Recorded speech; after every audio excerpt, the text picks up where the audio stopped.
Kia ora tātou, ko Narida hupa tōku ingoa, nō te whānau rei ahau, e tipu aki i te Featherston. I was born here, grew up here, went to school here.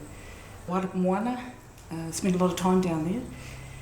My dad was definitely a harvester and forager, and we ate watercress a lot.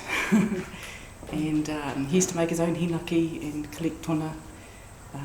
A lot of time down at Lake Ferry in those days, and camping for weeks on end actually. I don't know how he did it, 6 kids. And you ate a lot of fish, breakfast, lunch and dinner. Kia ora. Kia ora, ko Riki Hiemer tōku ingoa.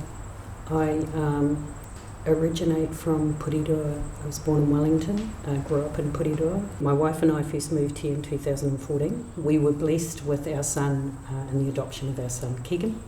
He's now 7 years old, and the reason we moved here is because back in May 2009, when my mum passed, I remember standing out on Lake Wairarapa and looking out into the horizon as I was standing there fishing and feeling really strongly connected to this area. And I think at that point in time, that affinity grew then. So moving here was just a natural thing for us. We spent a lot of time up here as a whānau fishing. And when we had Keegan, we decided we wanted to bring him out here so that he could get that connection with nature and with the environment. Kia ora, my name's Maxwell. I actually grew up in Whangarei. I'm not originally from the Wairarapa. I grew up in Whangarei. My dad on my Pākehā side is from Hokianga. So I've got a strong Scottish Viking roots there. And mum is Tūhoi. So no ruatāuna, or Maitereu, Te Hapu. But also we whakapapa over to kahununu ki Nuhaka. So ko rākai pāka Te Hapu, kei reira. Ko tānei nui arangi te marae, kei reira. And we moved to Featherston 14 years ago. 14. I've got to think how old my daughter is. Yeah. And just fell in love with the place. Kia ora, I'm Mikaera. My connection here is through Ngāti Kahungunu. Our hapu is Rakai Whakeri, and I was brought up on a farm on the banks of the Ruamahanga that backed onto the southern part of the lake. So I was brought up with my parents fishing, pretty much the same as Narida's, where we'd go out, set the nets, we'd live on eels, watercress, flounders. On occasions we'd be going out to the coast to get seafood, kai moana. And so I've moved away as a young adult and come home to live. And the concerning thing is the state of our moana and how degraded it's become in one lifetime. It is very, very easy to feel discouraged when you were faced with the immensity of what we need to achieve to heal our lake, our moana. You know, when I moved to Featherston, talking to people who had grown up here, they said, oh, we used to go sailing out there, you know, used to be really active, used to be water skiing, and now the lake is so sick, you know, people don't want to do that anymore. So yeah, it's amazing to be part of Aotearoa and the wider community that have realised that the lake's very mamai and we want to get it back, get it healthy again. The area covered in wetland was huge, and in that time it's been reduced to now just literally the moana, very little wetland. And so I think what it showed is that the wetlands played a huge part in the ecology of the filtering of the water before it went into the moana. I can remember the wetlands. We used to have to drive out to the Dad used to take us to school in the car, and all the way it would be just wetlands. It was very beautiful, and it was just all water.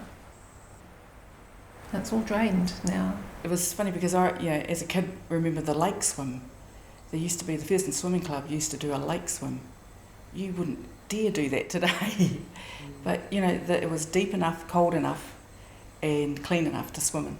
And there's a really basic kind of algorithm that when the lake was healthy and there was so much activity and there was kaimoana and, you know, the lake was being used and it just does something for your spirit, for your wairua, you know, as whānau. And I'm inclined to think of that vision statement, that whakatauki, you know, Toitū te Whenua, Toitū te Moana, Toitū te Tangata.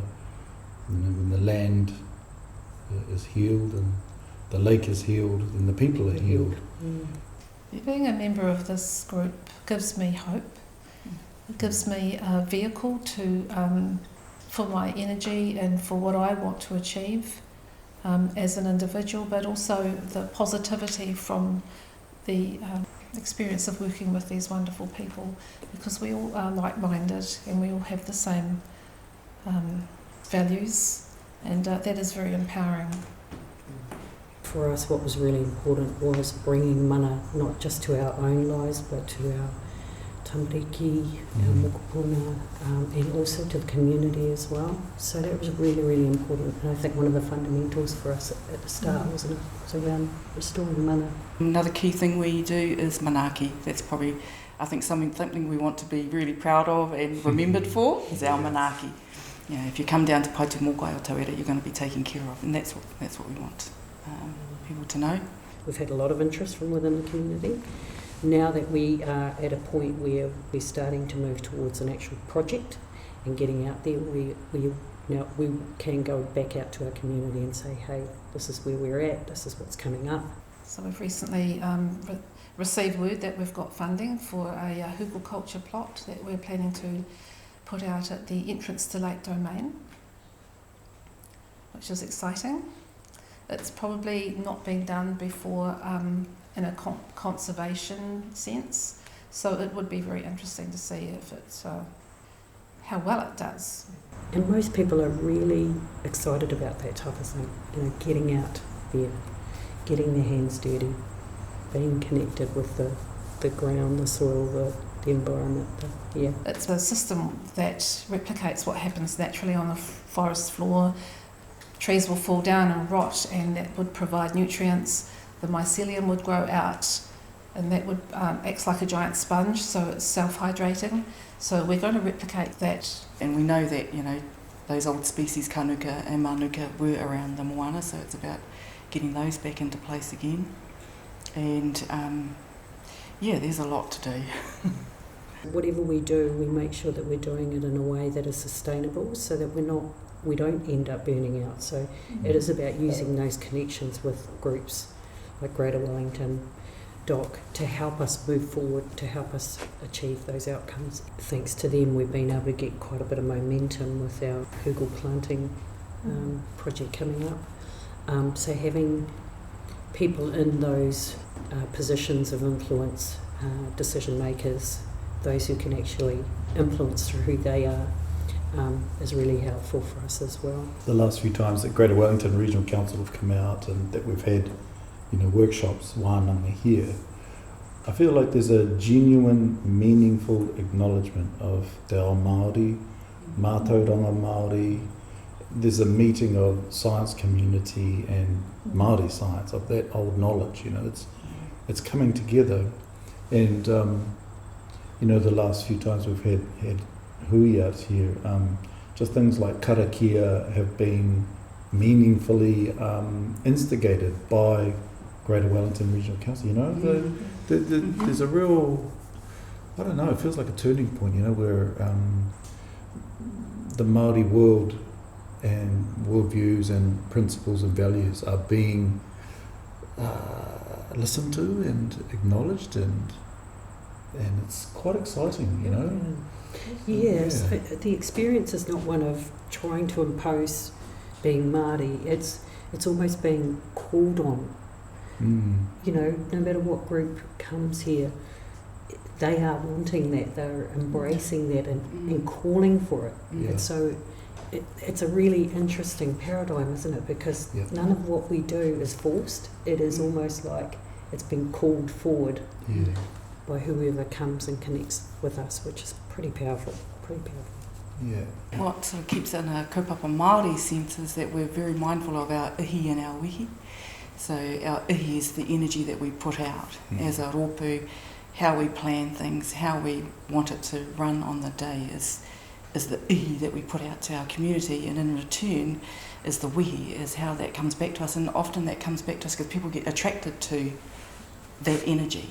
And it's a positive energy, it's a change energy, people are ready for that, and so we find that, being mindful of our own ihi and wihi individually as a rōpū, that our community come to us, it just happens,